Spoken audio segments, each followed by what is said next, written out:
नया टॉपिक पढ़ते हैं आज केमिकल इक्विलिब्रियम में। अभी तक हम लोग केमिकल इक्विलिब्रियम में पढ़ रहे थे केपी केसी। केपी भी निकाला जाता था इक्विलिब्रियम की कंडीशन में कांस्टेंट, और केसी भी निकाला जाता था इक्विलिब्रियम की कंडीशन में कांस्टेंट। ठीक है, लेकिन अब हम लोग एक नया कांस्टेंट पढ़ रहे हैं जिसको हम बोलते हैं रिएक्शन क्वोशिएंट। क्या बोलते हैं इसको? Reaction quotient. इसकी क्या जरूरत है, ये क्यों काम में आएगा, ये बात करते हैं। क्यूसी से डिनोट करते हैं इसको। इसको किससे डिनोट करते हैं? क्यूसी से डिनोट करते हैं। ये होता क्या है क्यूसी? क्यूसी इक्विलिब्रियम के अलावा किसी भी और टाइम पे निकाला जाता है। मतलब क्यूसी इक्विलिब्रियम पे नहीं निकलता है। It is calculated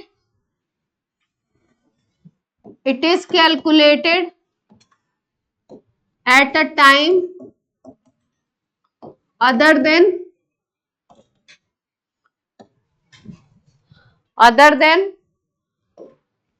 equilibrium।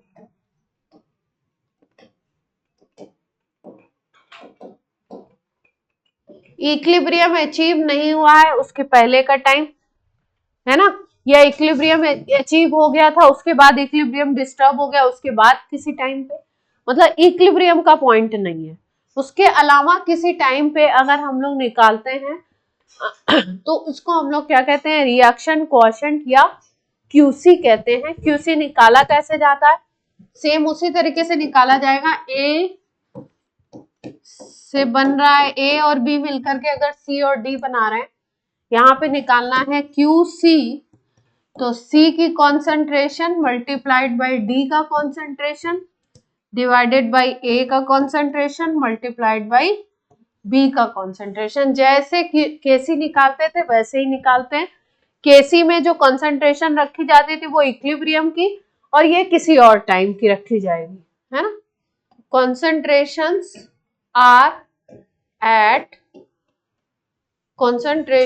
are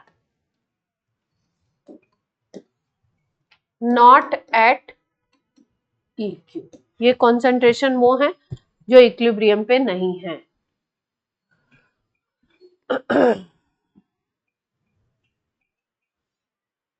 तो आप बोलेंगे क्यूसी की फिर क्या जरूरत है? केसी तो अच्छा भला निकाल रहे हैं, तो क्यूसी क्यों निकाल रहे हैं? अगर रिएक्शन में क्यूसी दे रखा हो और केसी दोनों दे रखे हो कि किसी रिएक्शन के लिए केसी की वैल्यू सपोज 5 है और क्यूसी की वैल्यू किसी टाइम पे दे रखी है 4, तो उससे आपसे पूछा जाता है कि रिएक्शन फॉरवर्ड डायरेक्शन में होगा या बैकवर्ड डायरेक्शन में होगा, किस डायरेक्शन में होने के चांसेस हैं। यानी रिएक्शन की डायरेक्शन को प्रिडिक्ट करने के लिए क्यूसी और केसी की जरूरत होती है। कैसे जरूरत होती है तो देखते हैं। ये नोट हो गया।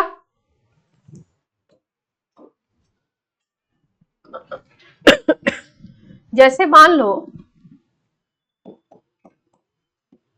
कि क्यूसी की वैल्यू छोटी है केसी से, केसी का भी वैल्यू दिया है इक्वेशन में किसी रिएक्शन में, और क्यूसी की भी वैल्यू दी है।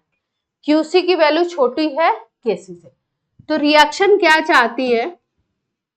रिएक्शन ट्राई करती है कि क्यूसी जो है वो केसी के बराबर हो जाए। अगर क्यूसी की वैल्यू केसी के बराबर आ जाएगी तो क्या हो जाएगा? इक्विलिब्रियम अचीव हो जाएगा। इक्विलिब्रियम अचीव करना चाहता है, रिएक्शन का टारगेट है इक्विलिब्रियम आ जाए, तो इक्विलिब्रियम अचीव करना चाहता है। क्यूसी अगर छोटा है केसी से तो रिएक्शन क्या चाहेगी कि क्यूसी बढ़ जाए, क्यूसी की वैल्यू क्या हो? क्यूसी की वैल्यू इंक्रीज करे, और इंक्रीज कितनी करे कि किसके बराबर चली जाए? केसी के इक्वल आ जाए। यही टेंडेंसी होगी इसकी।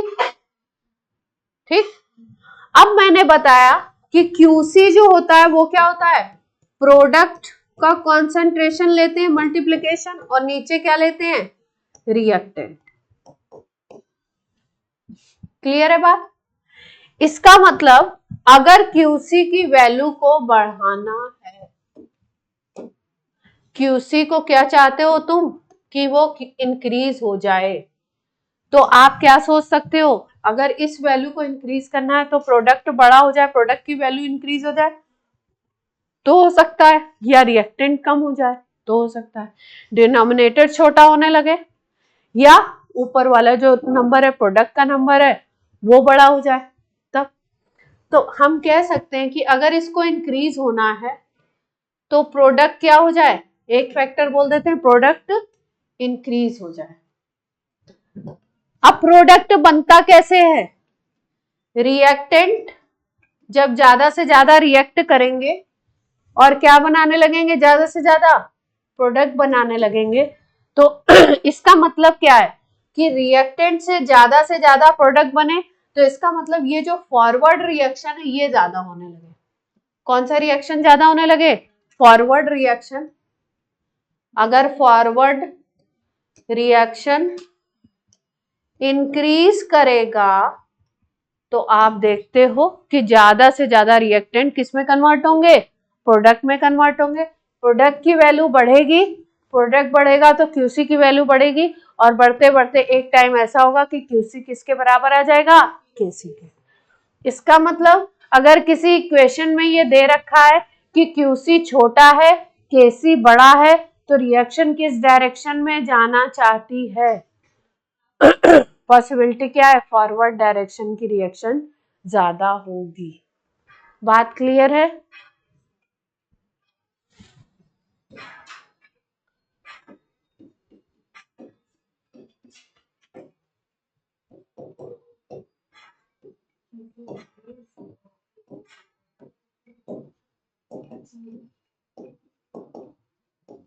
बात समझ आ रही है। दोनों बातें अच्छा साथ साथ चलेंगी। अगर प्रोडक्ट बढ़ेगा तो रिएक्टेंट कम होने लगेगा ना, क्योंकि रिएक्टेंट ज्यादा से ज्यादा रिएक्ट कर रहा है, टूट रहा है, तभी तो प्रोडक्ट ज्यादा बन रहा है, तो रिएक्टेंट कम होने लगेगा। तो नीचे वाली चीज कम, नीचे वाला जो सब्सटेंस है कंसंट्रेशन कम होगा, ऊपर वाला कंसंट्रेशन बढ़ेगा, तो क्यूसी की वैल्यू अपने आप क्या होगी, बढ़ने लगेगी, और एक टाइम पे आके केसी के बराबर हो जाएगी। क्लियर है बात। तो ये था आपका केस नंबर 1। केस नंबर 2 इसका अपोजिट सोच सकते हैं, नोट कर लिया सब लोगों ने। केस नंबर 2 इसका अपोजिट हो सकता है। केस नंबर 2 में क्या हो सकता है, केस नंबर 2 है क्यूसी अगर बड़ा है केसी से, तो क्यूसी हमेशा क्या चाहता है, केसी के बराबर आना चाहता है। तो अगर बड़ा है तो क्या करेगा, ट्राई टू डिक्रीज, डिक्रीज होगा तभी तो केसी के बराबर आएगा। अब क्यूसी को अगर कम होना है, तो अगर प्रोडक्ट की वैल्यू कम होने लगे, रिएक्टेंट की वैल्यू बढ़ने लगे, क्यूसी हम निकालते हैं प्रोडक्ट बाई रिएक्टेंट। अब इसको कम करना है अपने को, तो प्रोडक्ट अगर कम होने लगे या ये वैल्यू इंक्रीज करने लगे, दोनों एक ही बात है, प्रोडक्ट की वैल्यू कम करने लगो या रिएक्टेंट की वैल्यू बढ़ने लगे। रिएक्टेंट की वैल्यू कब कम बढ़ेगी और प्रोडक्ट की वैल्यू कब कम होगी, जब A plus B C plus D बन रहा था, प्रोडक्ट को कम करना है, इसका मतलब ये बैकवर्ड रिएक्शन ज्यादा होने लगे, प्रोडक्ट ज्यादा से ज्यादा टूट के रिएक्टेंट बनाने लगे, तो बैकवर्ड ज्यादा होगा तो रिएक्टेंट बढ़ने लगेगा, और ये प्रोडक्ट क्या होगा, कम होने लगेगा, क्योंकि ये रिएक्ट करके टूट टूट के बनाएगा। तो यानी इस केस में रिएक्शन कहाँ प्रोसीड करेगी,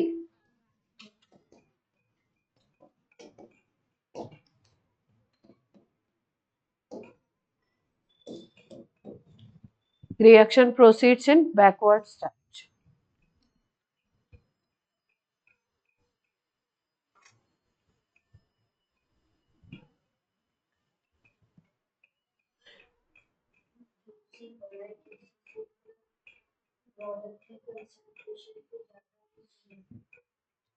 क्या? हाँ, क्यूसी बड़ा है तो प्रोडक्ट की कॉन्सेंट्रेशन इसका मतलब ज्यादा है, और उस टाइम पे रिएक्टेंट की कॉन्सेंट्रेशन कम है, प्रोडक्ट की कॉन्सेंट्रेशन ज्यादा है। लेकिन रिएक्शन हमेशा चाहती है कि केसी अचीव करना चाहती है, वो अपने क्वोशंट को क्या बनाना चाहती है, केसी बनाना चाहती है। तो अगर केसी की वैल्यू छोटी है, मान लो केसी की वैल्यू 4 है, क्यूसी की वैल्यू 5 है, तो कोई भी रिएक्शन चाहती है कि ये जो क्वोशंट है ये बन जाए केसी के बराबर, छोटा करना चाहेगी। तो छोटा कैसे होगा, ये ऊपर वाली वैल्यू कम हो, तब प्रोडक्ट कम कब होगा, जब प्रोडक्ट ज्यादा से ज्यादा यूज होने लगे। ज्यादा से ज्यादा यूज कब होगा, जब बैकवर्ड डायरेक्शन में रिएक्शन जाएगी, जब ज्यादा टूटने लगेगा, ज्यादा रिएक्टेंट बनाने लगेगा, तो रिएक्टेंट अपने आप बढ़ेगा और प्रोडक्ट अपने आप डिक्रीज हो। हाँ बोलो। नहीं, रिएक्शन तो चलती रहेगी, ऐसा नहीं है, रिएक्शन तो चलेगी, पर इक्विलिब्रियम के अचीव होने के लिए ये वाली डायरेक्शन में ज्यादा मूव करें। फिर एक टाइम आएगा कि बैकवर्ड और फॉरवर्ड दोनों का रेट इक्वल हो जाएगा, तब हम क्या बोल देते हैं, उस टाइम पे बोल देंगे इक्विलिब्रियम अचीव होगा। क्लियर है? केस 3 लिख लो, क्यूसी केसी के बराबर है, तब तो इक्विलिब्रियम अचीव हो चुका है,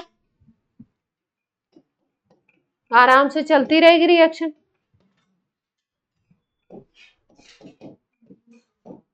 बोथ डायरेक्शन में क्या बोलेंगे,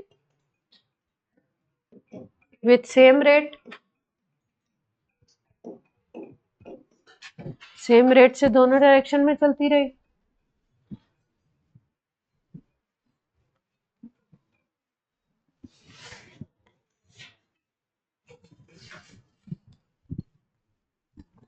सबको बात समझ आ रही है, कोई दिक्कत तो नहीं है?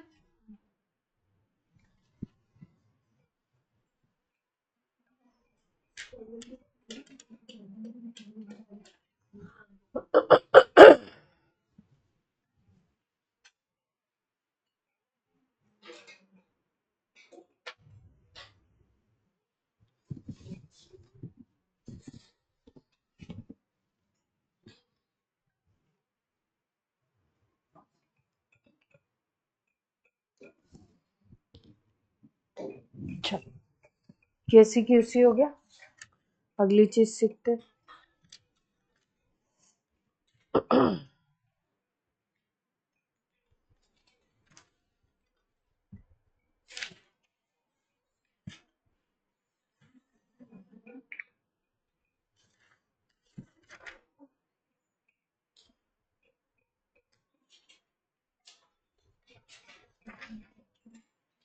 कुछ ग्राफ देख लेते हैं यहाँ से।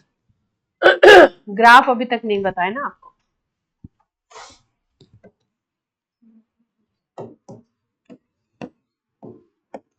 इक्विलिब्रियम से रिलेटेड कुछ ग्राफ है।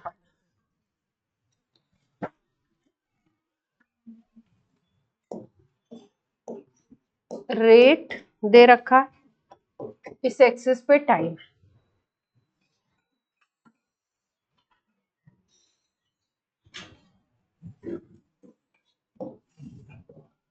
पहला वाला ये ऊपर वाला ये जो ग्राफ है ये फॉरवर्ड रिएक्शन का दे रहा है रेट, और ये दे रहा है बैकवर्ड रिएक्शन। ठीक, तो अगर ध्यान से देखो तो फॉरवर्ड और बैकवर्ड का रेट एक पॉइंट पे जाकर के इक्वल हो जा रहा है।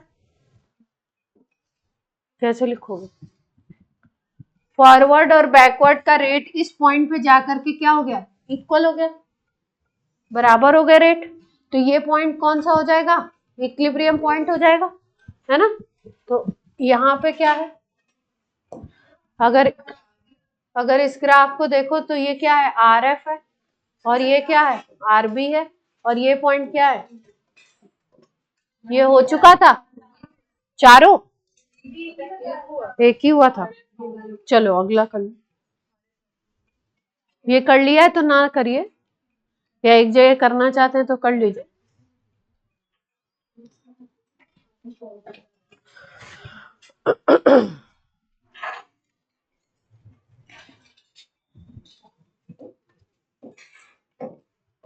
कॉन्सेंट्रेशन ले ली और टाइम ले लिया, इसके बीच में ग्राफ खींच रहे हैं। रिएक्टेंट की कॉन्सेंट्रेशन कम होती है धीरे धीरे और प्रोडक्ट की कॉन्सेंट्रेशन बढ़ती है। एक टाइम आया जिसपे रिएक्टेंट और प्रोडक्ट दोनों की कॉन्सेंट्रेशन कांस्टेंट हो, इस पे जाके कॉन्सेंट्रेशन क्या हो गई, कांस्टेंट हो गई। तो रिएक्शन चल रहा था, यहाँ पे कॉन्सेंट्रेशन हो गई आकर के कांस्टेंट। ये रिएक्टेंट की है और ये प्रोडक्ट की है। R फॉर रिएक्टेंट और P फॉर प्रोडक्ट। कंसंट्रेशन जाके कांस्टेंट हो गई एक टाइम पे, तो इसका मतलब क्या हो गया, यहाँ पे इक्विलिब्रियम अचीव हो गया।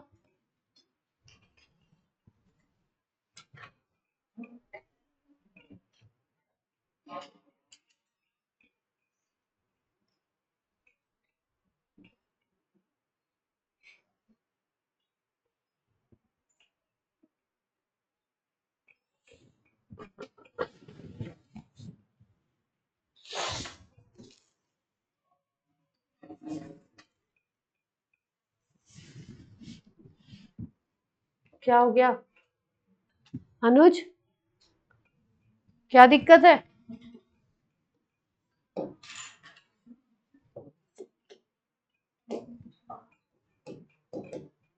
अच्छा, रेट जो हम लोग लिखते हैं वो क्या लिखते हैं, कंसंट्रेशन बाय टाइम लिखते हैं, यानी कि कंसंट्रेशन बाय टाइम का जो स्लोप होगा वही क्या होगा, रेट होगा, है ना। अगर स्लोप 0 हो जाए दो केसेस में तो क्या कह सकते हैं कि रेट इक्वल हो जाएगा।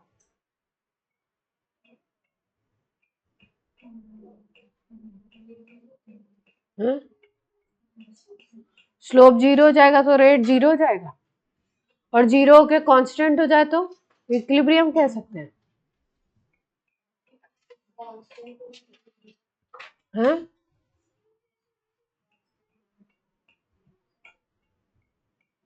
सोचने की बात है यार, इन बोलने जीरो जीरो वैल्यू क्यों ले रहे हैं जब कांस्टेंट की बात कर रहे हैं तो, है ना।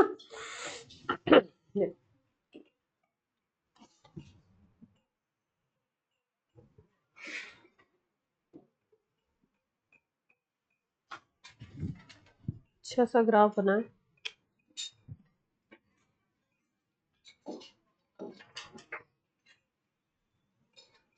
ये रिएक्टेंट के लिए है, ये प्रोडक्ट के लिए, ये वाला ये दिखा रहा है रिएक्टेंट की कॉन्सेंट्रेशन धीरे धीरे कम हो रही है, रिएक्शन जैसे जैसे हो रहा है रिएक्टेंट कम होता जा रहा है, और प्रोडक्ट धीरे धीरे क्या हो रहा है, बढ़ रहा है, प्रोडक्ट की कॉन्सेंट्रेशन बढ़ रही है। फिर एक टाइम पे जाके दोनों क्या हो जाते हैं, कांस्टेंट पे आ जाते हैं, स्ट्रेट लाइन।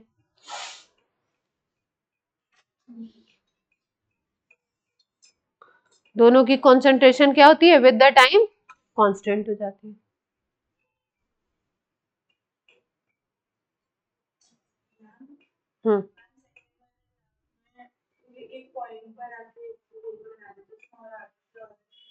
आगे इक्विलिब्रियम चल रहा है, सीधे स्ट्रेट लाइन वही है तो इक्विलिब्रियम अचीव हो गया। उसमें भी चल रहा है आगे, नहीं सेम नहीं है, वो रेट का है, ये कंसंट्रेशन का।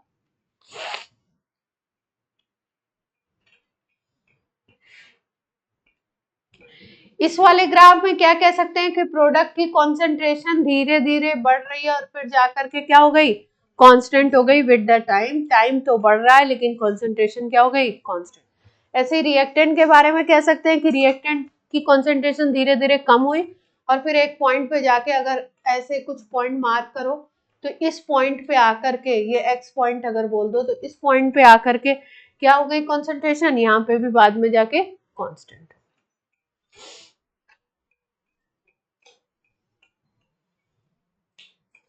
ठीक है, ये वाला जो पॉइंट है जिसपे कांस्टेंट हो जाती है बाद में जाके, इसको बोलते हैं EQ, इक्विलिब्रियम।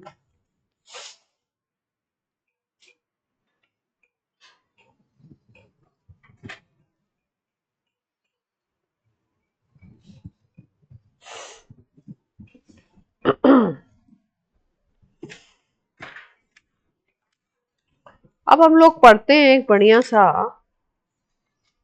प्रिंसिपल, है ना। ली चिटेलियस प्रिंसिपल।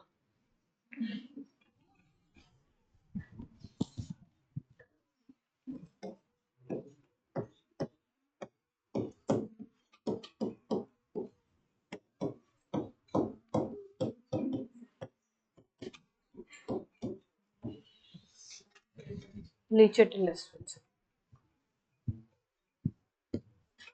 क्या है? देखिए प्रिंसिपल बहुत अच्छा है, ध्यान से समझिए।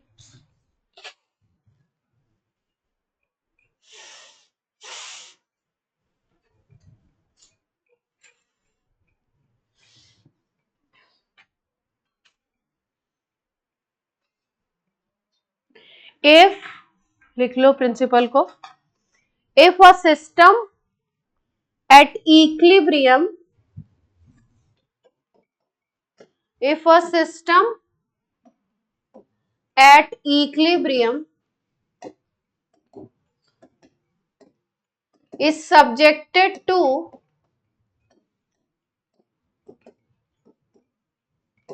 a stress,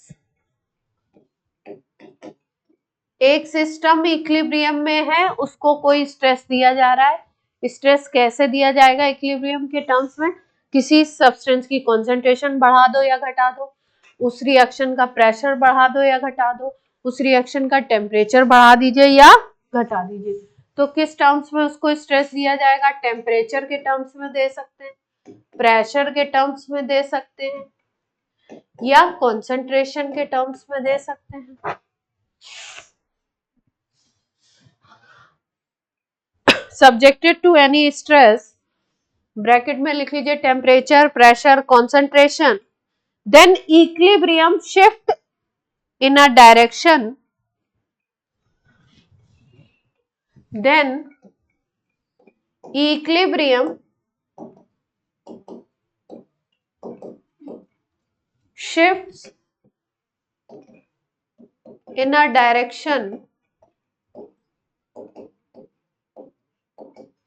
where its effect is nullified.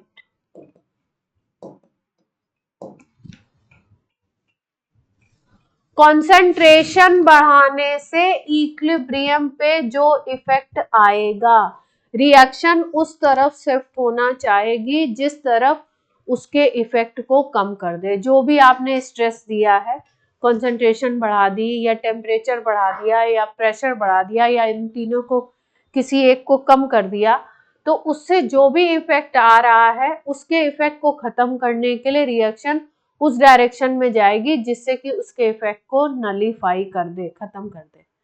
ठीक है, कैसे कैसे है? सबसे पहले इसमें तीन ही पॉइंट है, एक कॉन्सेंट्रेशन का इफेक्ट देखना है, एक प्रेशर का इफेक्ट देखना है, एक टेम्परेचर का इफेक्ट देखना है। तो सबसे पहले हम लोग देखते हैं कॉन्सेंट्रेशन का effect. Effect of concentration heading डालिए, एग्जाम्पल लेंगे उससे समझेंगे।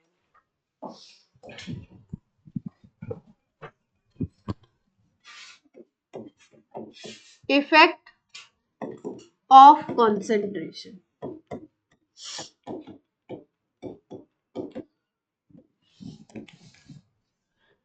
जैसे मान लो ये रिएक्शन हो रहा था A plus B gives C plus D. ठीक, हमने बोला कि इक्विलिब्रियम है ये रिएक्शन में, एट इक्विलिब्रियम हमने क्या किया, A एंड B का कॉन्सेंट्रेशन इंक्रीज कर दिया। A और B का कॉन्सेंट्रेशन क्या कर दिया? इंक्रीज कर दिया। जैसे ही A और B का कॉन्सेंट्रेशन इंक्रीज करोगे, Kc क्या था? C multiplied by D divided by A plus B। A और B का अगर कॉन्सेंट्रेशन एकदम इंक्रीज करोगे इमीडिएटली, तो क्या होगा? A और B के कॉन्सेंट्रेशन के बढ़ने की वजह से Kc की वैल्यू छोटी होने लगेगी, है ना? तो इक्विलिब्रियम डिस्टर्ब हो सकता है। तो अब इक्विलिब्रियम क्या करना चाहेगा कि ये जो कॉन्सेंट्रेशन बढ़ी है इसका इफेक्ट खत्म हो जाए। तो कैसे खत्म होगा? ज्यादा से ज्यादा रिएक्टेंट क्या करें? प्रोडक्ट बनाने लगे, मतलब रिएक्टेंट ज्यादा से ज्यादा टूटने लगे, अपोजिट चीज हो जाए। रिएक्टेंट तेजी से रिएक्ट करने लगे और टूटने लगे। इसका मतलब टूटेगा कब? जब फॉरवर्ड डायरेक्शन की रिएक्शन ज्यादा होगी, है ना। तो अगर ए और बी की कॉन्सेंट्रेशन इंक्रीज करते हो, ब्रैकेट में लिख सकते हो रिएक्टेंट की कॉन्सेंट्रेशन हम क्या कर रहे हैं? इंक्रीज कर रहे हैं। इंक्रीज का साइन ऐसे लगाएंगे, इंक्रीज कर रहे हैं, तो रिएक्शन कहां जाना चाहेगा? Try to go in forward direction.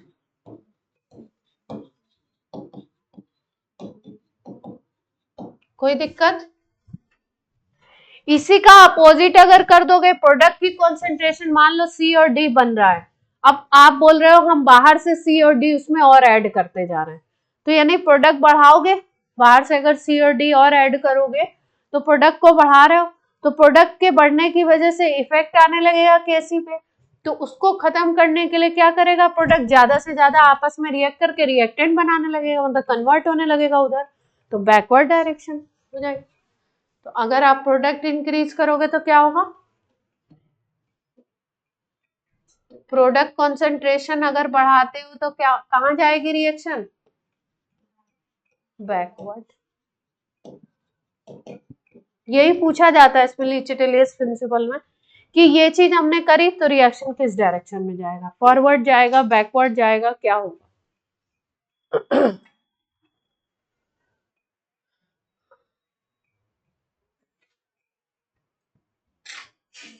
और अगर इसका अपोजिट करने लगे तो अपोजिट डायरेक्शन में जाएगा। जैसे हमने बोला कि रिएक्टेंट बढ़ा रहे हो तो फॉरवर्ड जा रहा है, अगर रिएक्टेंट कम करोगे तो कहां जाएगा? बैकवर्ड। यहाँ पे हमने बोला प्रोडक्ट की कॉन्सेंट्रेशन बढ़ा रहे हो तो बैकवर्ड जा रहा है, प्रोडक्ट की कॉन्सेंट्रेशन अगर कम करोगे तो कहां जाएगा? फॉरवर्ड। ठीक है, अगर एक डायरेक्शन से कोई फैक्टर किसी तरीके से चल रहा है तो अपोजिट डायरेक्शन से कैसा चलेगा? मतलब अपोजिट करेंगे अगर तो अपोजिट डायरेक्शन में जाएगा। क्लियर है बात? तो कंसंट्रेशन का कर लेंगे।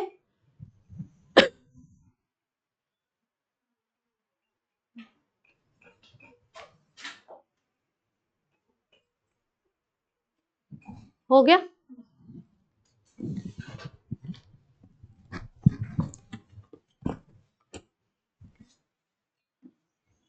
कंसंट्रेशन का इजी है, अगर रिएक्टेंट की बढ़ाओ तो फॉरवर्ड में भेज दो, रिएक्टेंट को तोड़ना शुरू कर दो, और प्रोडक्ट की बढ़ाओ तो बैकवर्ड कर दो, प्रोडक्ट को तोड़ना शुरू कर दो। सेकंड है effect of temperature. Effect of temperature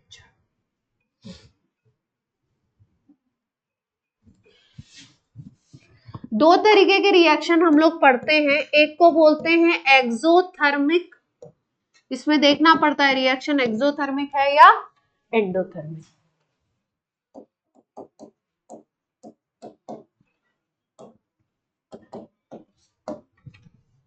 exothermic का क्या मतलब होता है?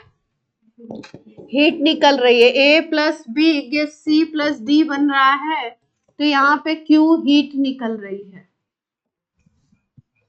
ठीक है, या रिएक्शन ऐसे लिखा होगा A plus B C plus D, और यहाँ पे लिखा होगा डेल्टा एच माइनस में। डेल्टा एच अगर किसी रिएक्शन का माइनस में लिखा होता है तो उसको क्या कहते हैं? एक्सोथर्मिक। और अगर प्लस में होता है डेल्टा एच तो क्या बोलते हैं? एंडोथर्मिक। तो ऐसे एंडोथर्मिक का लिख लो ये अपोजिट चीज।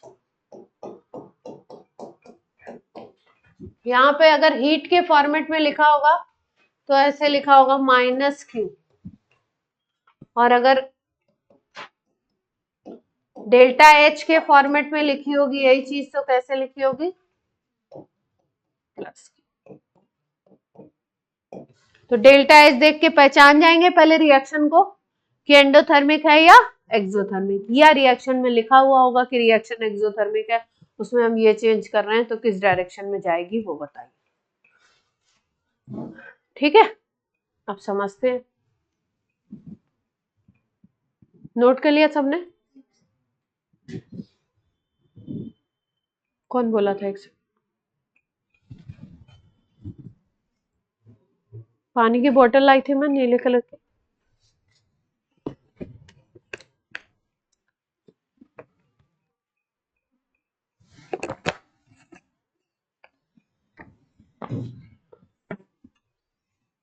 चलो अब समझते हैं। एक एग्जांपल ले लेते हैं, जैसे N2 प्लस 3H2 ये बनता है अमोनिया। ये प्रोसेस होता है एक्सोथर्मिक। एक्सोथर्मिक का मतलब डेल्टा H कैसा होगा, नेगेटिव में वैल्यू होगी, जो भी हो, एक्सोथर्मिक।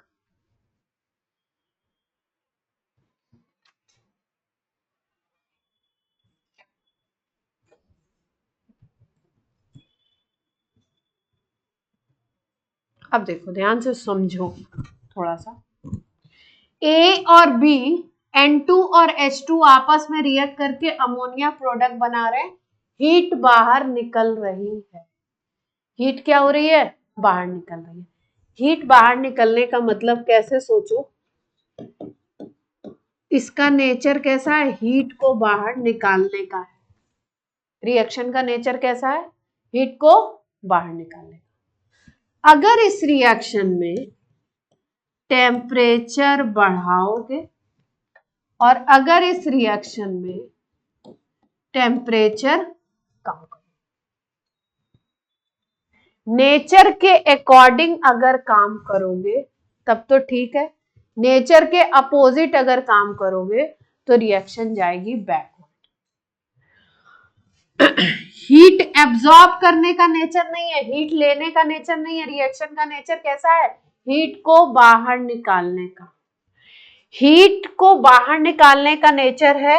और मान लो तुमने टेम्परेचर दे दिया, तो पहले से ही हीट निकल रही है, आप टेम्परेचर दे रहे हो और टेम्परेचर दे रहे हो, इसका मतलब टेम्परेचर बढ़ा रहे हो, तो इसका मतलब आप नेचर के अपोजिट काम कर रहे हो। ये बात सबको समझ आ रही है या नहीं? जैसे जो रिएक्शन जिसका नेचर हो हीट गेन करने का,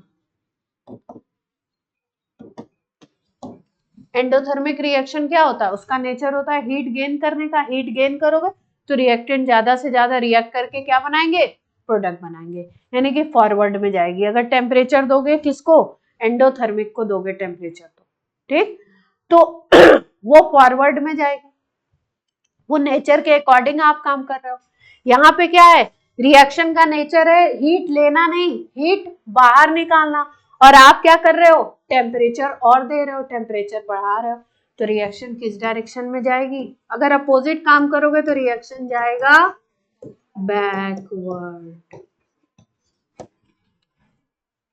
ठीक, दूसरा फैक्टर देखो, अगर यही सेम रिएक्शन है, रिएक्शन का नेचर है हीट बाहर निकालने का, आपने क्या किया, टेम्परेचर को आप कम कर रहे हो, अपोजिट सेम चल रहे हो, इसका मतलब टेम्परेचर कम करने का मतलब है सेम चल रहे हो।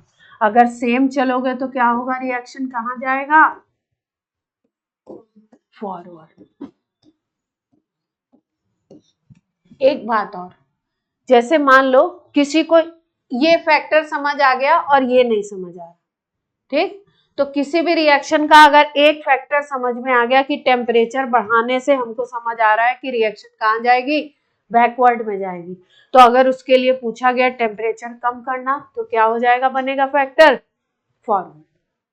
ठीक, अपोजिट ही बनने वाला। तो इस रिएक्शन में इस इक्वेशन को दे करके अगर आपसे पूछे कि we want to prepare ammonia more and more, ammonia ज्यादा बनाना चाहते हो, इसका मतलब प्रोडक्ट ज्यादा बनाना चाहते हो, प्रोडक्ट ज्यादा बनाना चाहते हो यानी कौन सी रिएक्शन करवाना चाहते हो, फॉरवर्ड। तो टेम्परेचर बढ़ाएं या टेम्परेचर घटाएं, इस केस में जब टेम्परेचर बढ़ा रहे हैं तो कहाँ जा रही रिएक्शन, बैकवर्ड में, यानी N2 और H2 ज्यादा बनेंगे, और टेम्परेचर अगर कम कर रहे हैं तो कहाँ जा रही है, फॉरवर्ड। तो इस रिएक्शन के लिए हम क्या बोलेंगे, टेम्परेचर की कंडीशन क्या होगी, डिक्रीज करेंगे तब अमोनिया ज्यादा बनेगी। ऐसे क्वेश्चंस आते हैं कि अमोनिया ज्यादा बनानी है इस रिएक्शन में, एक्सोथर्मिक है, तो टेम्परेचर की कंडीशन क्या होनी चाहिए, बढ़ाएं या कम करें। तो क्या बोलेंगे, टेम्परेचर डिक्रीज करेंगे तो अमोनिया ज्यादा बनेगी, रिएक्शन फॉरवर्ड में जाएगा। ठीक है, नोट कर लीजिए। हाँ, मतलब पहले से हीट निकल रही, अब आप और हीट देने लगे तो रिएक्शन के अपोजिट काम हो गया। अपोजिट करोगे तो रिएक्शन बैकवर्ड, अमोनिया ज्यादा बनेगी। बस टेम्परेचर कम कैसे, कांस्टेंट ला दे कैसे टेम्परेचर कम कैसे, बाहर से कोई और फैक्टर लगाने लगे आप, टेम्परेचर डाउन कर रहे हो उसका। मतलब रिलीज करने से हाँ हाँ,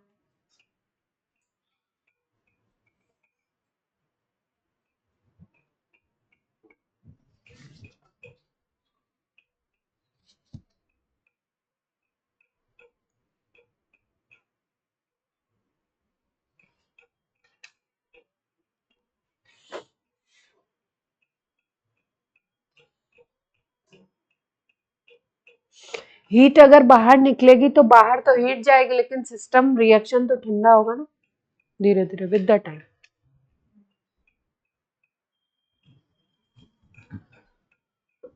नोट हो जाए तो बोल दीजिए, फिर अपोजिट भी डिस्कस कर लिया जाए।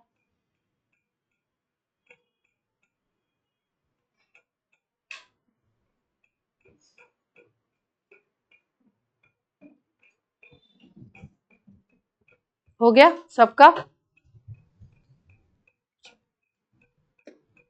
अगला एग्जांपल लेते हैं। N2 plus O2 gives 2N।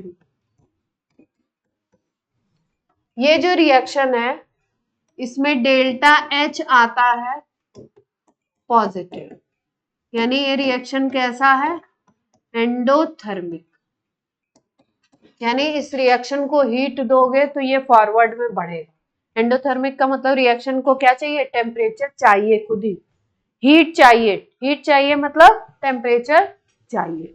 अब इस केस में अगर आप टेम्परेचर बढ़ाओगे और रिएक्शन कैसी है, एंडोथर्मिक मतलब हीट एब्जॉर्ब करने वाली है, तो इसका खुद का नेचर है टेम्परेचर चाहिए इसको, और आप टेम्परेचर बाहर से दे रहे हो तो सेम चीज चल रही है। टेम्परेचर रिक्वायर्ड है, ऐसे भी लिख सकते हैं एंडोथर्मिक को, टेम्परेचर रिक्वायर्ड, और टेम्परेचर रिक्वायर्ड है और आप टेम्परेचर बढ़ा रहे हो खुद ही, तो क्या होगा, सेम चीज चल रही है, जो चाहिए वही दे रहे हो, तो इसका मतलब रिएक्शन कहाँ जाएगा, फॉरवर्ड। तो अगर इसमें ज्यादा से ज्यादा NO बनाना है तो टेम्परेचर क्या करना पड़ेगा, बढ़ाना पड़ेगा। मोर and more NO produced.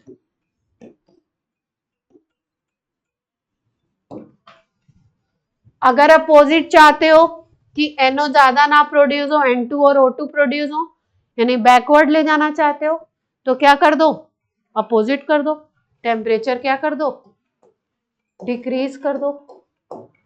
Endothermic है यानी टेम्परेचर चाहिए उसको, आपने कर दिया अपोजिट, तो क्या बन गया, अभी फॉरवर्ड जा रही थी अब कैसे जाएगी,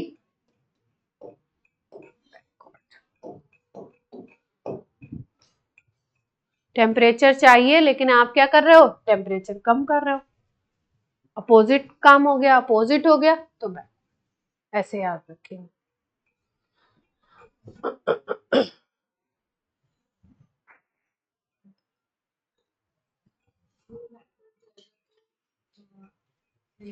N2 और O2 ज्यादा बनेंगे, NO की कॉन्सेंट्रेशन कम होने लगेगी, N2 O2 ज्यादा।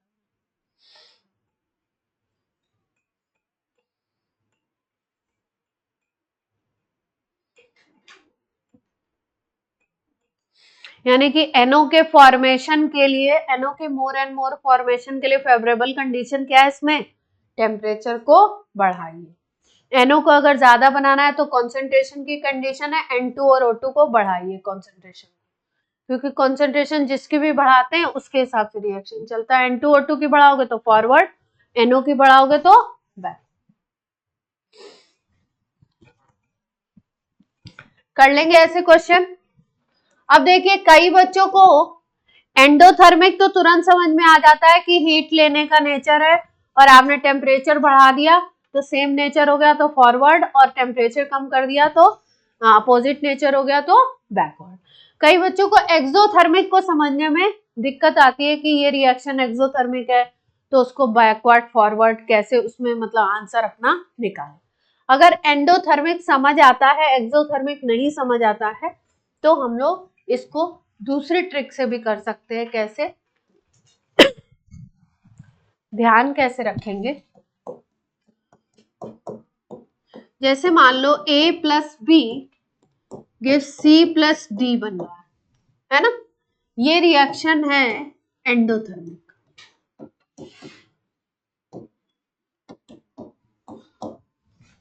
ये रिएक्शन है एंडोथर्मिक।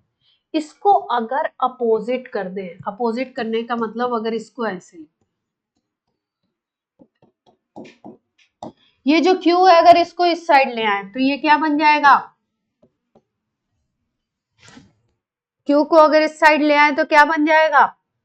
प्लस Q बन जाएगा। यानी कि जो रिएक्शन आप एंडोथर्मिक के हिसाब से सोच रहे हो, अगर रिएक्शन एक्सोथर्मिक बन रही है तो उसमें जो फैक्टर आप जैसे सोच रहे हो उसका जस्ट अपोजिट कर दो। जो फैक्टर आप जैसे सोच रहे हो उसका क्या कर दो? Just opposite. यानी अगर रिएक्शन एक्सोथर्मिक है, आप रिजल्ट नहीं निकाल पा रहे हो, तो उसको जस्ट अपोजिट करके एंडोथर्मिक के हिसाब से सोचो, जो आंसर आ रहा है उसका जस्ट क्या कर दो? रिवर्स कर दो। तो एक्सो और एंडो का जो आंसर आएगा वो क्या आएगा? रिवर्स। हाँ, नीचे वाली रिएक्शन एक्सो था। और अगर वैसे समझ आता तो बहुत ही अच्छी बात है। तो टेम्परेचर का हो गया और किसका हो गया? कॉन्सेंट्रेशन का। तीसरा फैक्टर पढ़ते हैं, प्रेशर। चलिए तीसरा पढ़े।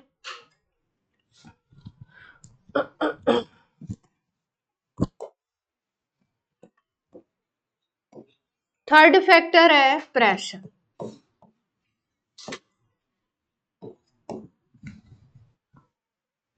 प्रेशर में ध्यान रखेंगे, बस एक लाइन याद रखेंगे तो सारे सवाल बनेंगे।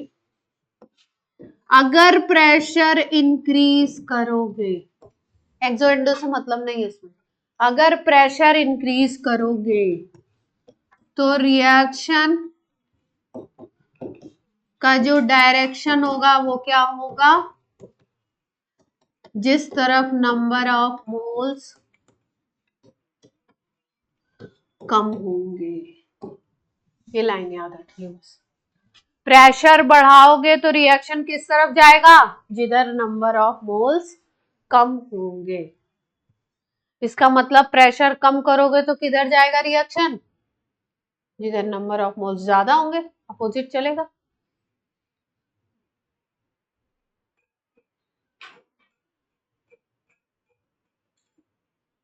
एग्जाम्पल ले लें।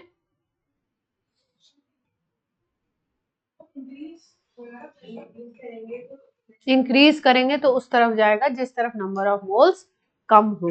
एग्जाम्पल से समझ लेते हैं।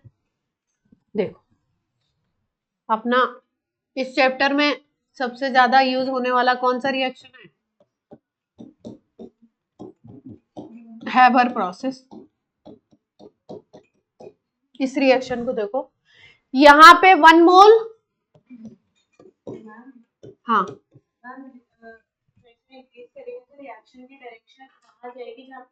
मोल्स कम हो। यहाँ पे 1 मोल, इधर कितना है? 3 मोल। रिएक्टेंट साइड में टोटल कितने मोल हो गए? 4। इधर कितने मोल दिखाई दे रहे हैं? प्रेशर बढ़ाओगे तो क्या होगा? किस तरफ जाएगी? फॉरवर्ड जाएगी ना। इधर कम है, रिएक्शन किस तरफ जाएगा? कम वाले की तरफ जाएगा। तो कहां जाएगा? फॉरवर्ड। इसका मतलब अपोजिट कर दो, अगर प्रेशर डिक्रीज कर दो तो कहाँ चला जाएगा, बैकवर्ड चला जाएगा। अपोजिट करोगे तो अपोजिट डायरेक्शन।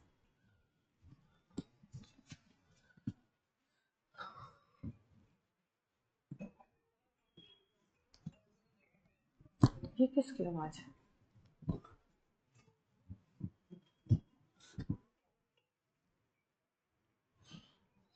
तो प्रेशर वाला तो बिल्कुल ही इजी है, कोई दिक्कत ही नहीं है।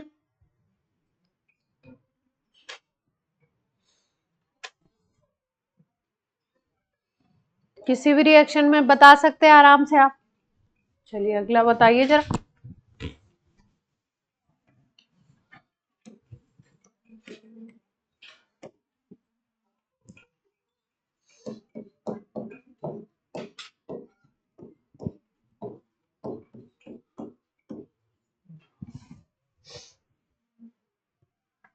क्वेश्चन है।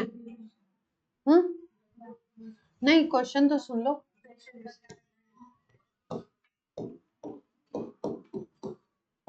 We want to produce more and more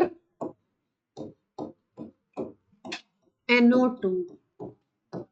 हम चाहते हैं कि रिएक्शन फॉरवर्ड में जाए, NO2 ज्यादा बनाना चाहते हैं, तो प्रेशर में क्या चेंज करें, इंक्रीज करें या डिक्रीज करें, ये बताना।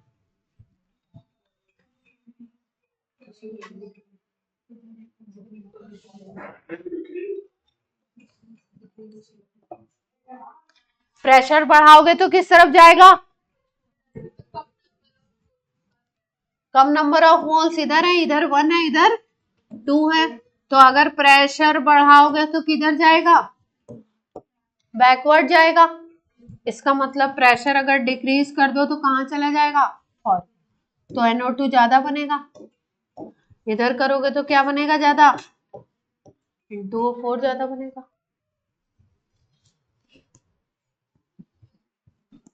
कर लेंगे। बहुत प्यारे बच्चे हैं आप लोग, एकदम डन डन डन डन कर लेते हैं जल्दी से। Super.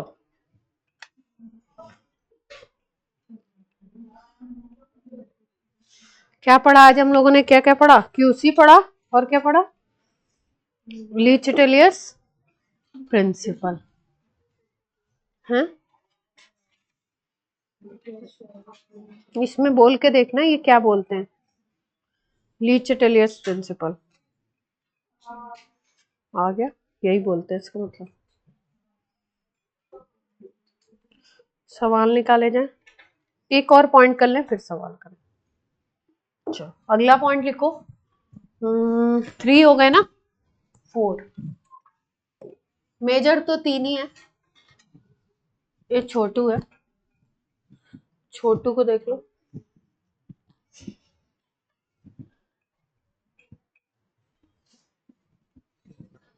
Addition of inert gas, equilibrium establish हो चुका है, अब उस पे आप कोई इनर्ट गैस मिला देते हो।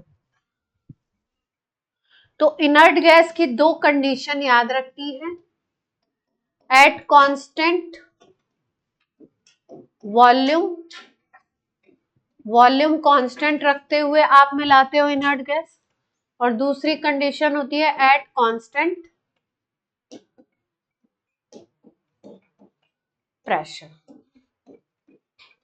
इनर्ट गैस मिक्स करनी है आपको इक्विलिब्रियम में, कोई भी helium, neon, argon, krypton, xenon, कोई भी मिक्स कर दी, कोई भी। एक कंडीशन है एट कांस्टेंट वॉल्यूम और एक कंडीशन है एट कांस्टेंट प्रेशर।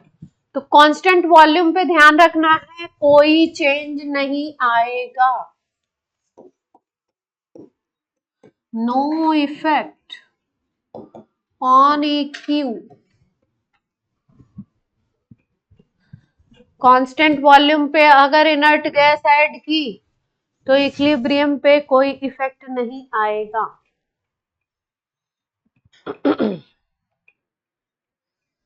ठीक है। दूसरा है एट कांस्टेंट प्रेशर, इसमें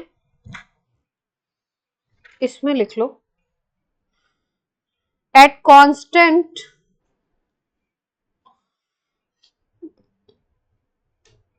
pressure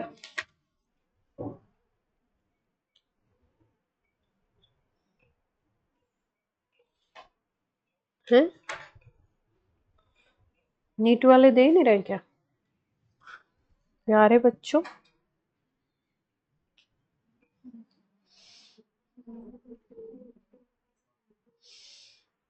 At constant pressure, if we add inert gas,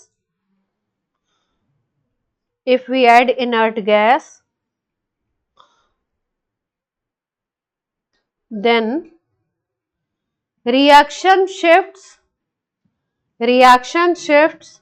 in a direction,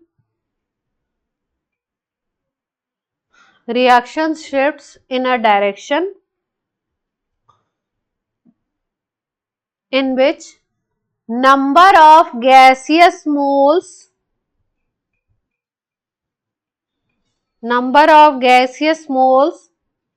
of equilibrium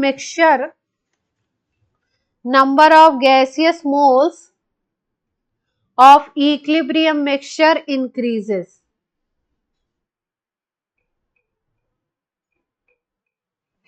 हमने क्या बोला था, वहां पे हम जब प्रेशर इंक्रीज कर रहे थे तो किस तरफ जा रहा था, प्रेशर वाले में जिधर कम था। इसमें क्या ध्यान रखना है कि वॉल्यूम वाले पे तो कोई इफेक्ट ही नहीं आता है, प्रेशर वाले पे कहाँ इंक्रीज करे, कहाँ पे जाएगा, जहां पे नंबर ऑफ मोल्स ओवरऑल में क्या हो रहे हो, इंक्रीज कर रहे हो। मतलब समझ रहे हो? जैसे हमने बोला कि रिएक्टेंट साइड में इनर्ट गैस ऐड कर दो, तो इनर्ट गैस के मोल्स रिएक्टेंट साइड में ज्यादा हो जाएंगे, अब उसकी वजह से उधर मोल्स बढ़ेंगे, तो जिधर नंबर ऑफ मोल्स बढ़ जाएं उधर की तरफ क्या होगा, उसी तरफ रिएक्शन शिफ्ट होगा। तो रिएक्टेंट में अगर ऐड कर दोगे तो बैकवर्ड होने लगेगा, प्रोडक्ट में अगर ऐड कर दोगे तो किस तरफ होने लगेगा, फॉरवर्ड, यानी ज्यादा की तरफ होना। ठीक है, ये था अपना पूरा लीच-टिलियस प्रिंसिपल। अब हम लोग इसमें नीचे 2-3 लाइन छोड़ दीजिएगा, ये प्रेशर वाले में एक इसमें स्पेशल एक चीज और करवाएंगे। एक सवाल कर लो इसका बढ़िया सा, देखते हैं आप कर पाते कि नहीं। सिखा तो दिया हमने, अब आपकी परीक्षा है।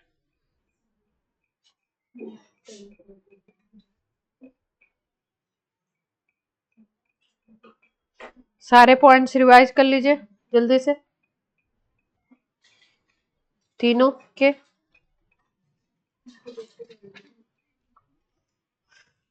24 में तो आया नहीं है, क्या बात है।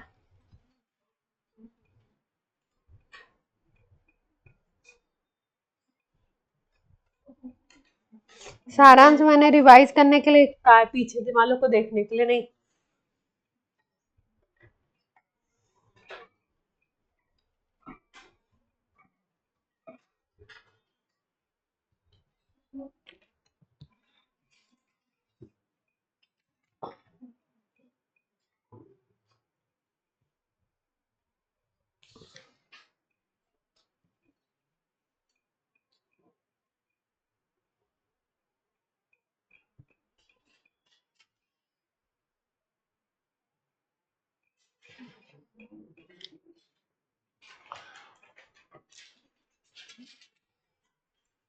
अरे इसमें दिया ही नहीं है, इतने टाइम से आ नहीं रहा है क्या?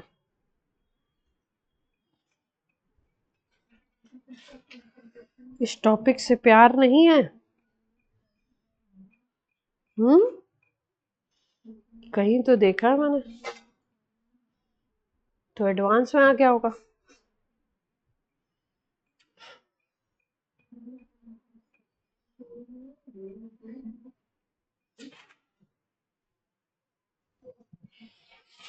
कर लोगे वैसे अब तुम लोग, बहुत अच्छे बच्चे हैं आप लोग। चलिए लिखिए एक सवाल, H2O लिक्विड रिवर्सिबल का साइन प्लस क्यू, ऐसे लिख लीजिए सवाल। H2O लिक्विड प्लस क्यू मतलब हीट ले रहा है एंडोथर्मिक रिएक्शन में, गिब्स बन रहा है। H2O क्या बनना चाहिए, गैस बनना चाहिए ना, हीट लेगा तो। H2O liquid plus Q gives H2O gas. अब आपको बताना है, क्या बताना है, आपको बताना है अगर ज्यादा प्रोडक्ट बनाना है तो क्या कंडीशन होगी टेम्परेचर की। मोर प्रोडक्ट रिक्वायरमेंट है तो आपको बताना है टेम्परेचर में क्या करें, बढ़ाएं या घटाएं, प्रेशर में क्या करें, बढ़ाएं या घटाएं, और क्या था, कॉन्सेंट्रेशन किसकी बढ़ाएं या घटाएं।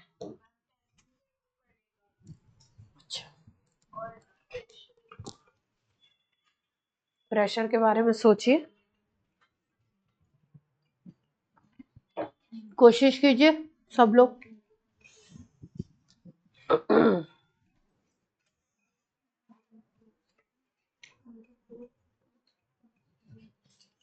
अच्छा सवाल है, सबको कोशिश करनी है।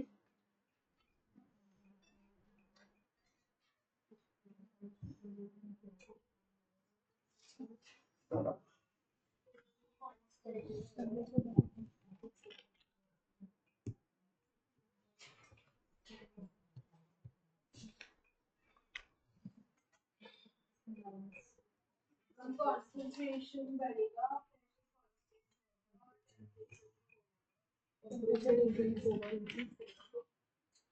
हम्म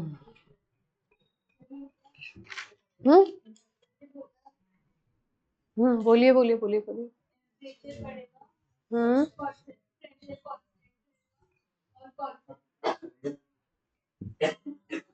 और कंसंट्रेशन H2O लिक्विड की बढ़ा दें, जितना लिक्विड बढ़ाओगे उतना ही तो फिर वो कन्वर्ट होगा उसमें।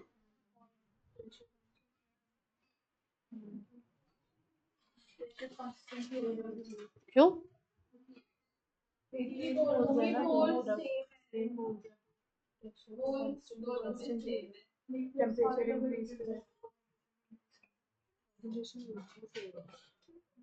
हाँ मोल्स तो नहीं बढ़ रहे हैं ना, मोल्स तो नहीं बढ़ रहे हैं, फिजिकल स्टेट ही तो चेंज हो रही है, हैं? कुछ नहीं, इसमें थोड़े सवाल है। क्या दिया इन्होंने आंसर,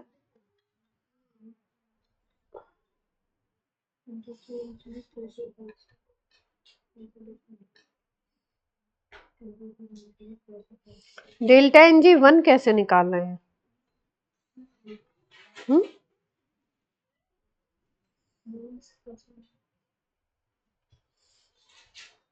ओए ओए ओए ओए ओए ओए, सोचा ही नहीं अपन ने तो। डेल्टा NG कैसे निकालते हैं अपन, gaseous moles of product minus gaseous moles of reactant. इधर अगर देखो तो गैस नहीं है ना, गैसियस ध्यान रखना है, इधर गैस है नहीं, क्या है, लिक्विड है, और इधर क्या बन गया, गैस का एक मोल बन गया, तो मोल्स किस तरफ ज्यादा हो गए, गैसियस मोल्स पे ध्यान देना है, लिक्विड सॉलिड पे ध्यान नहीं देना है। तो गैसियस मोल्स किस तरफ ज्यादा हो गए, लेफ्ट हैंड साइड में है ही नहीं, राइट हैंड साइड में ज्यादा हो गए, ठीक है। तो क्या करें, प्रेशर को, प्रेशर बढ़ाओगे तो कहां जाएगा, बैकवर्ड, तो ताकि फॉरवर्ड जाए, ठीक। तो प्रेशर को क्या करें, डिक्रीज, बात समझ में आई या नहीं। कंसंट्रेशन किसकी बढ़ाएं, H2O लिक्विड की कंसंट्रेशन को बढ़ा दो। व्हाट अबाउट टेम्परेचर, टेम्परेचर को बढ़ाना है। एंडोथर्मिक रिएक्शन है ना, हाँ देखो हम लोग जो मोल्स लेते हैं ना वो गैसियस लेते हैं, मोल्स कैसे लेते हैं, गैसियस। तो ये इस तरफ लेफ्ट हैंड साइड में तो कोई गैस है ही नहीं, इधर गैसियस मोल्स बन गए कितने, 1 बन गए। तो कम गैसियस मोल्स किस तरफ हुए, इस तरफ हुए, 0 है, इस तरफ ज्यादा है। तो प्रेशर बढ़ाओगे तो बैकवर्ड, प्रेशर कम करोगे तो। एडवांस का एक क्वेश्चन करेंगे।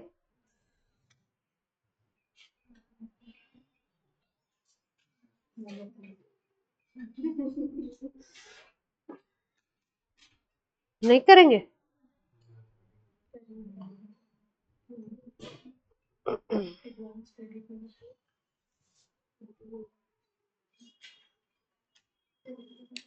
अगर लिक्विड से बनाना है गैस, वाटर है आपका लिक्विड और गैस बनाना है, तो क्या करते हैं आप, प्रेशर बढ़ाते हो या कम करते हो? टेम्परेचर तो ऑब्वियसली बढ़ाते हो, लिक्विड से गैस बनाना है, भाप बनानी है ना वाटर से, तो क्या करेंगे, टेम्परेचर तो बढ़ाएंगे। लेकिन प्रेशर के बारे में क्या है, प्रेशर कम करते हैं। अच्छा, और अगर गैस से लिक्विड बनाना है तो प्रेशर बढ़ाते हैं, है ना। तो ऐसे भी इसको सोच सकते थे कि हमारे पास लिक्विड और गैस दे रखा है, अगर ली चिटलियस प्रिंसिपल से ना भी सोचे तो गैस और लिक्विड से भी सोच सकते थे, है ना। सोच पा रहे हैं कि नहीं, क्या?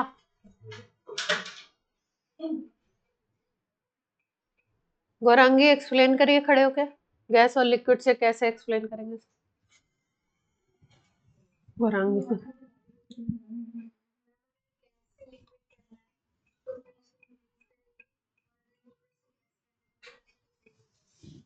अच्छा, तो हमको बनाना है, स्टीम बनानी है, तो क्या करें?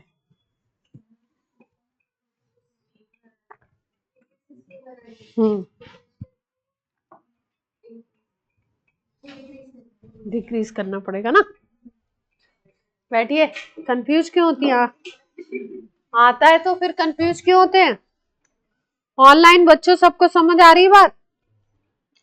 अच्छा सा एक सवाल आया था पर अभी दिख नहीं रहा है, तो कोई बात नहीं, दूसरा कर लेते हैं। मतलब सवाल नहीं, दूसरा टॉपिक कर लेते हैं। ये खुल ही नहीं रहा, पता नहीं इसको क्या हुआ। तुम लोग कह रहे हो आज ना ही खुले।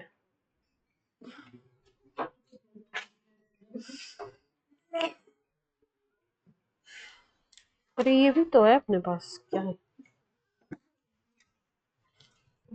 रामबाण तो रखा ही हुआ, टेंशन क्या है।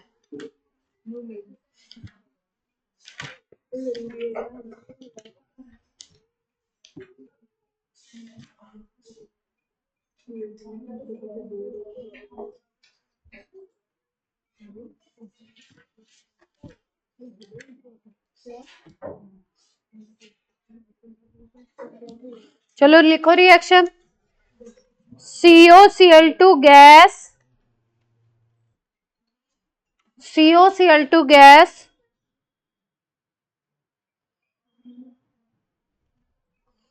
रिवर्सिबल का साइन बनाइए, CO gas plus Cl2 gas,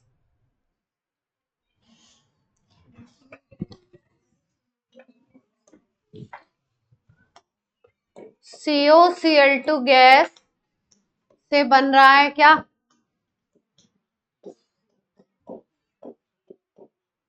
टूट जा रहा है, CO गैस बना ले रहा है और Cl2 गैस बना ले रहा है। इसमें आपको बताना है, क्या बताना है, प्यार से बताना है, क्या बताना है बताइए। चलिए, बहुत सुंदर सवाल है।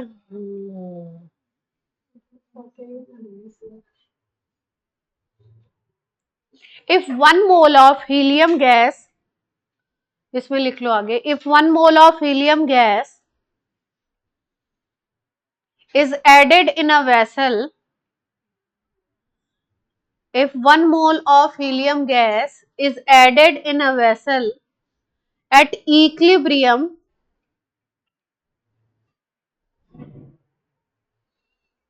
at constant pressure, vessel at equilibrium at constant pressure, equilibrium में ऐड कर रहे हैं, constant pressure है, then ऑप्शन लिखिए A, ए ऑप्शन है COCl2 increases, COCl2 increases. B option है moles of CO will increase. C option है reaction goes in forward direction.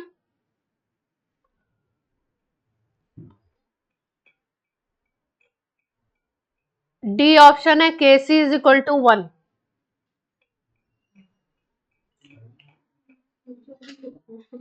क्या है आपको बताना है इसमें?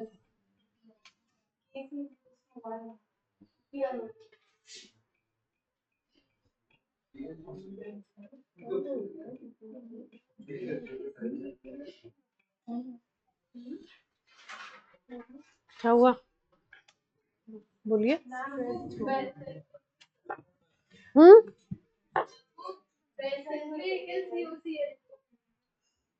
बहन कंटेनर में ही रिएक्शन होता है, इक्विलिब्रियम कंटेनर में ही पॉसिबल है। बताया था ना, क्लोज कंटेनर में ही इक्विलिब्रियम अचीव हो सकता है, नहीं तो एक चीज उड़ जाएगी, गैसेस प्रोडक्ट उड़ जाएंगे।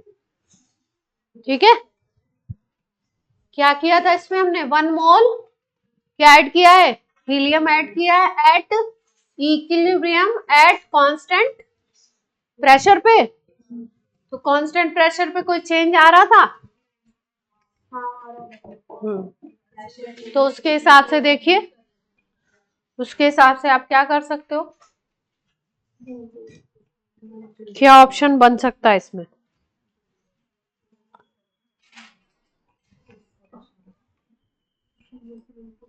चारों में से क्या ऑप्शन हो सकते हैं? सी होना चाहिए। अच्छा, कैसे सी होगा? सारांश खड़े हो, ये बताइए जल्दी, सी कैसे होगा? तो बोल क्यों रहे हो? वही देख रहे हो तो बोल क्यों रहे हो जी? क्या टेम्परेचर का कोई रिलेशन तो नहीं बताया आपको?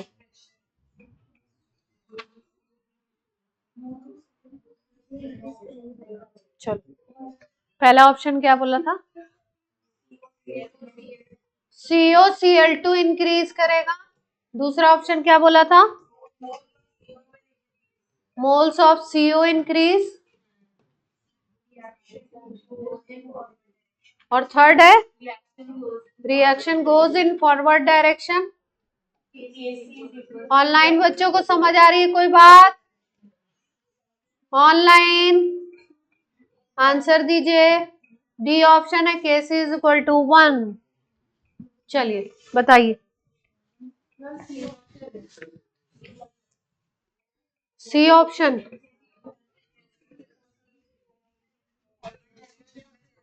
कांस्टेंट प्रेशर पे इनर्ट गैस ऐड कर रहे हो, बी एंड सी बोथ बोल रहे हैं। नहीं,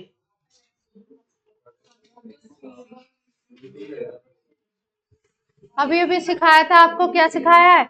एट कांस्टेंट प्रेशर जिस तरफ नंबर ऑफ मोल्स ज्यादा होंगे उसी तरफ जाएगा। तो क्या होगा? इधर नंबर ऑफ मोल्स 1 है गैस के, और इधर कितने हैं? 1 + 1 2 है ना? तो इधर की तरफ जाएगा। तो अगर इस तरफ जाएगा तो COCl2 तो कम होगा, CO इंक्रीज करेगा, CO के मोल्स इंक्रीज करेंगे ना, बढ़ेगा अगर फॉरवर्ड में जाएगा। यही तो बोला, तो ये वाला ऑप्शन। और रिएक्शन इन फॉरवर्ड सी भी बनेगा, दोनों ही बनेगा, मल्टीपल करें। डी के बारे में कोई इंफॉर्मेशन हम दे नहीं सकते, कोई कॉन्सेंट्रेशन वगैरह तो पता ही नहीं।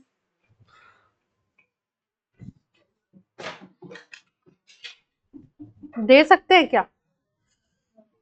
इन्होंने कुछ लिखा है? B and C are correct दिया हुआ है। ठीक है, 2 बात पूछिए। अनुकृति ने बताया था सही आंसर बी एंड सी। चलिए पूछिए।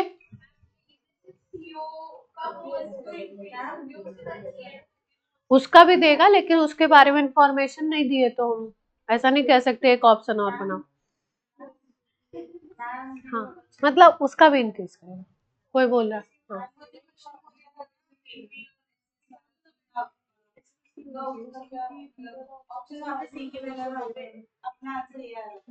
अपना आंसर यही है अभी तक भी। हाँ, ऑनलाइन में वो दूसरे तरीके से कंपेयर कर दिखाऊंगी। चलो, तो ली चिटिलियर्स प्रिंसिपल के क्वेश्चन कर लेंगे, है ना? हाँ, कर लेंगे, एडवांस का भी होगा तो आप कर। मुझे पता है आप अच्छे बच्चे हैं। क्या नहीं, अगर क्वेश्चन में लिखा हुआ है, क्वेश्चन में अगर मेंशन है कि इज या आर करेक्ट हो सकते हैं, मल्टीपल करेक्ट अगर लिखा हुआ है, तो आप दोनों पे सोचोगे ना, फिर तो सीओ तो इंक्रीज करेगा ही ना। Cl2 भी इंक्रीज करेगा, लेकिन सीओ भी तो इंक्रीज करेगा। अगर क्वेश्चन में लिखा है मल्टीपल करेक्ट,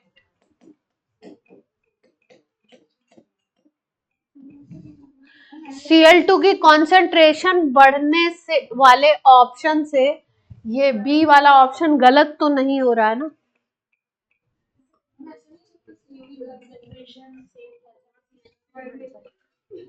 नहीं, कैसे? ये टूटेगा तो दोनों की बढ़ेगी। CaCl2 अगर ज्यादा टूटेगा तो दोनों की बढ़ेगी। चलिए, एक छोटू सा टॉपिक और कर लो जल्दी से। हाँ, बिल्कुल छोड़ देंगे। चलो प्यारे बच्चों, इतने अच्छे बच्चे हैं, बिल्कुल बोलते नहीं है। सारांश, अनुज, अनुज इधर शिफ्ट होके बैठो, हरिंच को दिख नहीं रहा होगा।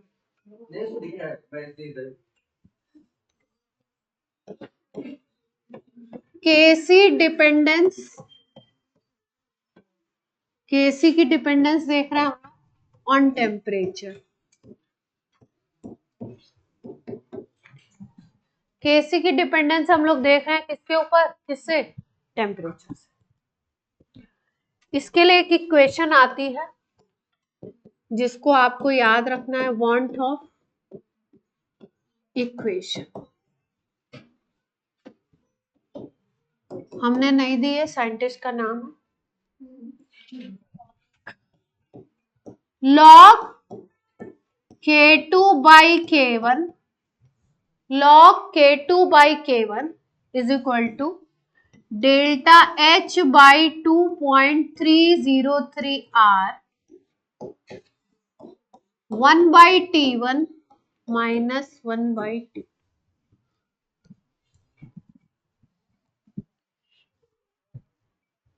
प्यारे बच्चों, T1 टेम्परेचर पे इक्विलिब्रियम कांस्टेंट की वैल्यू K1 है, T2 टेम्परेचर पे इक्विलिब्रियम कांस्टेंट की वैल्यू K2 है, डेल्टा H है एंथैल्पी ऑफ रिएक्शन, R आपको पता है गैस कांस्टेंट होता है। ठीक है, तो यहां साइड में लिख लें K1 जो है वो क्या है? Equilibrium constant eight T1 temperature. K2 क्या है? Equilibrium constant eight T2 temperature. Delta H क्या है? एंथैल्पी ऑफ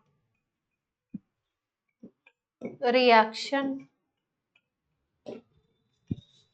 R आपको पता ही है गैस कांस्टेंट।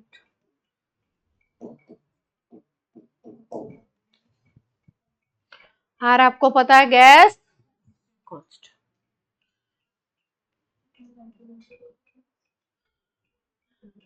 ठीक है, एक तो इस पे सीधा सीधा सवाल आता है और एक आता है कंपैरेटिव। तो कंपैरेटिव नहीं करा रहे हैं अभी, आपको कौन सा करवा रहे हैं? जो सीधा सीधा आता है पहले वो कर।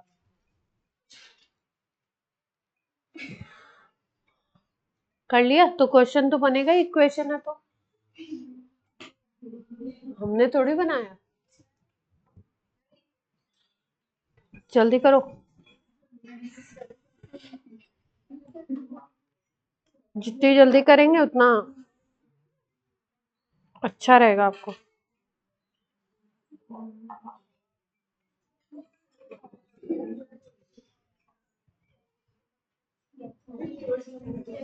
हो गया तरुश्री?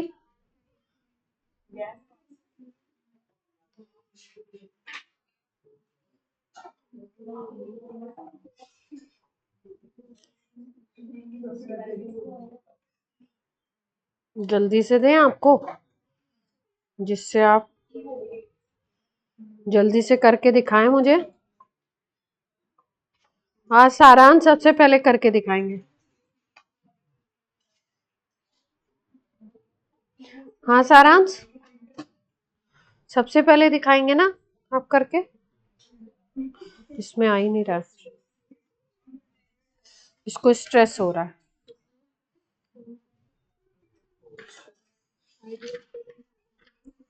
फोन को स्ट्रेस हो जा रहा है।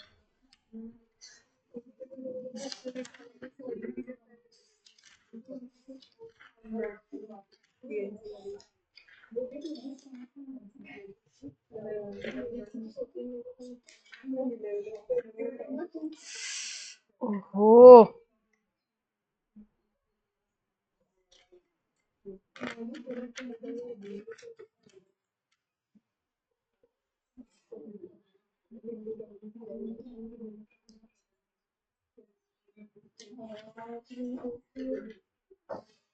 खुश कितने हैं?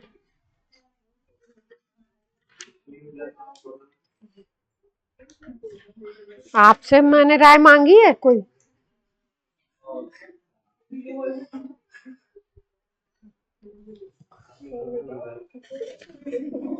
मुफ्त में राय मांगने से क्या होता है?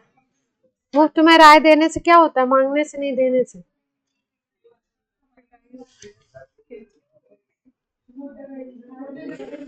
मुफ्त में राय देने से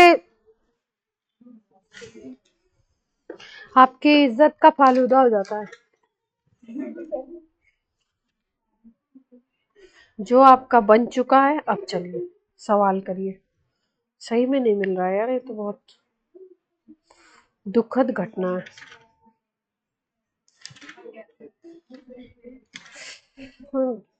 क्या बोलूं मैं?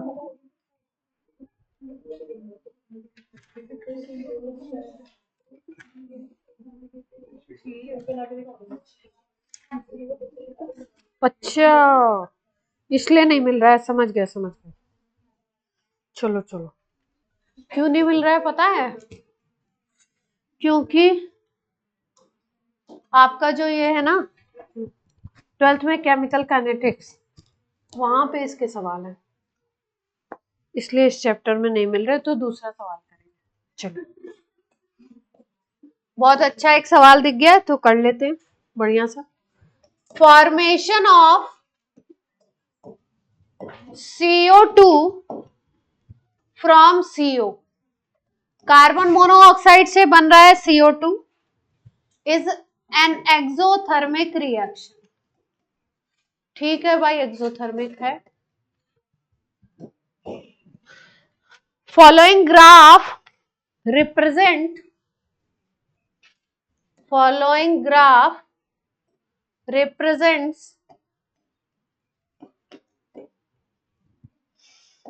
percentage yield of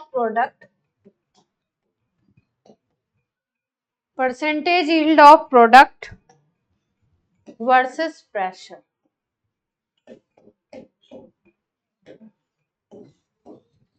ग्राफ है, यहाँ पे दिया हुआ है परसेंटेज यील्ड, और यहाँ पे दिया हुआ है प्रेशर।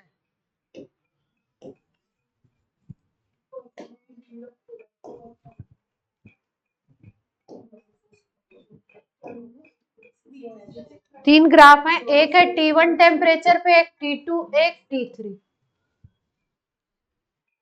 ये तीन ग्राफ हैं। आपको बताना है करेक्ट ऑर्डर ऑफ टेम्परेचर।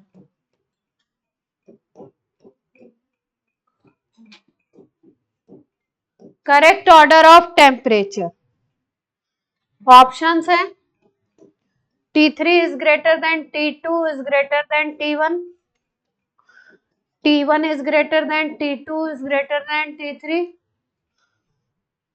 तीसरा ऑप्शन है तीनों बराबर हैं, और चौथा ऑप्शन है data is insufficient to predict the order of temperature. चौथा ऑप्शन क्या है? Data insufficient. सोच लो, थोड़ा सा सोच लो नालायको, फिर उसके बाद डेटा इनसफिशिएंट करना। CO2 बन रही है, किससे बन रही है? CO से, है ना? तो कैसे बनेगी? क्या रिएक्शन से बनेगी ना? तो किससे बनाए? ऐसे बनेगी। बोर्ड पे ध्यान दो।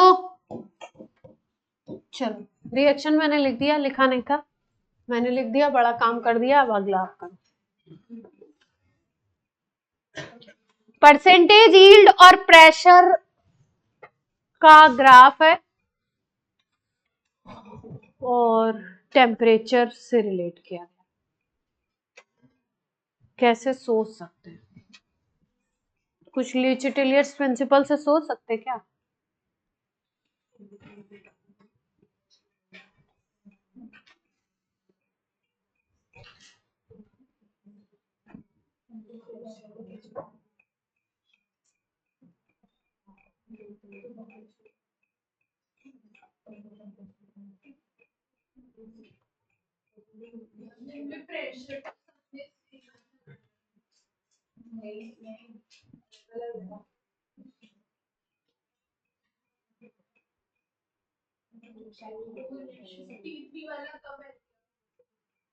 प्रेशर अलग अलग पॉइंट पे अलग अलग है ना, यहाँ पे इतना है, यहाँ पे।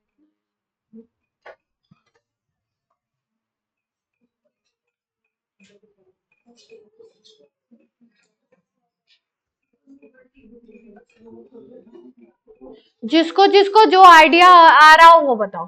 चलो, क्या सोच सकते हैं इसको? जो भी जो आंसर सोच रहा हो वो बताए कि कैसे कैसे निकालना।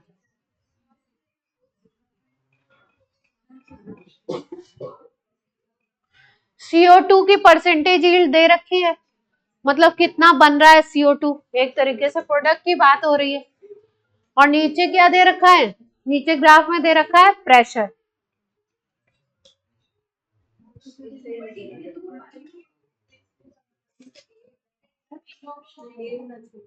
प्रेशर बढ़ेगा तो यील्ड बढ़ेगी, तो ग्राफ से दिख ही रहा है। प्रेशर इस तरफ बढ़ रहा है तो यील्ड भी क्या हो रही है? ग्राफ ऊपर की तरफ जा रहा है ना? और कुछ तो ली चिटेलियर्स प्रिंसिपल से निकला नहीं। तो टेम्परेचर के बारे में क्या सोच सकते हो आप?